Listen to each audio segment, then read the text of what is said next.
تو یہاں پر ہم چھوٹی سی بریک لیتے ہیں, بریک کے بعد واپس آتے ہیں. واپس آ کر اور بہت سارے موضوعات بھی ہیں, بہت ساری باتیں بھی ہیں جو آپ کو بتانی بھی ہیں, تو تھوڑا سا انتظار کریں, ہمارے ساتھ رہیے. مایا خان اور شاہزیب احمد آپ کا انتظار کر رہے ہیں. Good morning.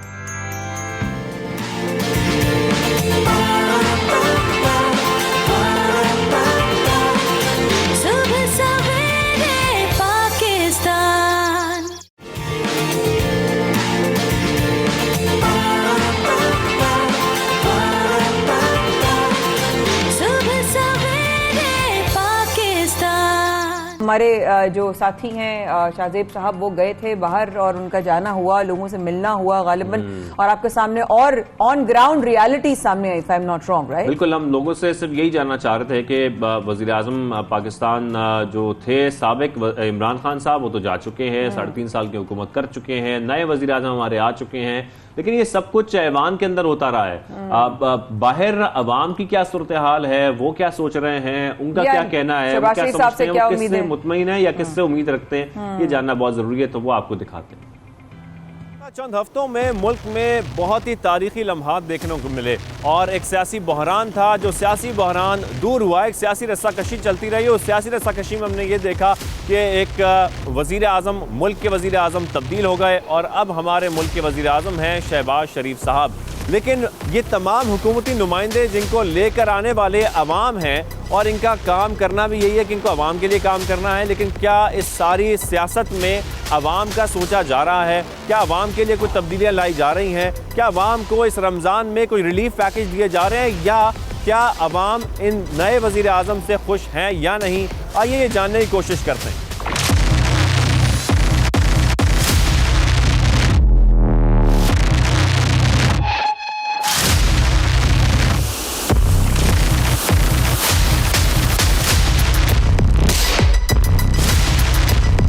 حکومت ہم نے دیکھی ہے عمران خان صاحب کی, اب وزیر اعظم تبدیل ہو گئے, شہباز شریف صاحب آ گئے ہیں.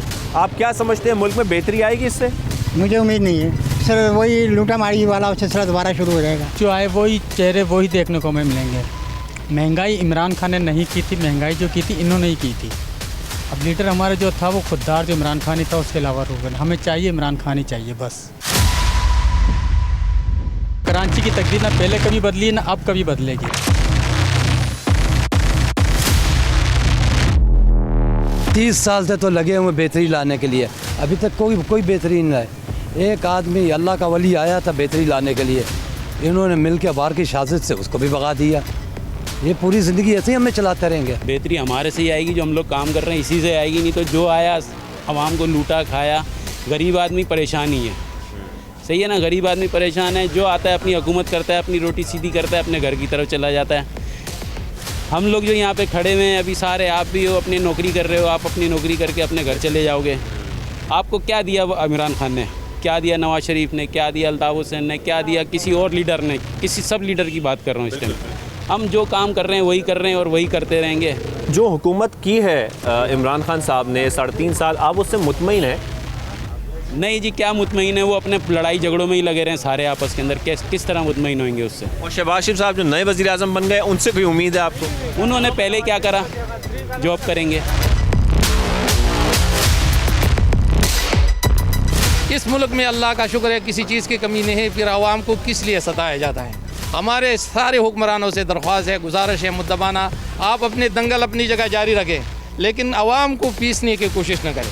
ہمارے اوپر بجلی بند, بجلی کی کوئی کمی نہیں. ہمارے اوپر گیس بند, گیس کی کوئی کمی نہیں. ہمارے روڈوں میں کچرا کنڈی لگے ہوئے ہیں, نوکروں کی کوئی کمی نہیں. بھائی عوام کو کیوں پیسا جا رہا ہے؟ عمران خان صاحب نے اس 3 سال میں جتنی بھی جو منافع رہے ہیں ان کو اوپر چڑھایا, اور عوام کو جتنا نیچے دبایا کسی نے نہیں دبایا. اب ہمارے ان حکمرانوں سے درخواست ہے کہ اللہ کے واسطے اس عوام پر ترس کھائے, اور اس عوام کے لیے ایسا کچھ کرے کہ یہ سکھ کا سانس لے. سب سے زیادہ جو عمران خان کے دور میں ہوا ہے وہ مہنگائی ہوئی ہے, جو غریب آدمی کسی چیز کے لیے وہ نہیں ہوا. اس لیے حکومت کو چاہیے یہ جو آپس کے جھگڑے ہیں وہ ختم کر کے تاکہ عوام کی طرف توجہ دے اور یہ مسائل کو حل کیا جائے. عوام کے لیے یہ ضروری ہے کہ جتنا مسائل کا انبار لگا ہے, جو مسائل ہیں عوام کے مسائل جان کر اس کو حل کیا جائے, نہ کہ جو سیاسی ایک رسہ کشی چل رہی ہے صرف اس میں لگے رہیں اور عوام کو بھول جائیں. یہ عوام کے لیے بھی بہتر نہیں ہے.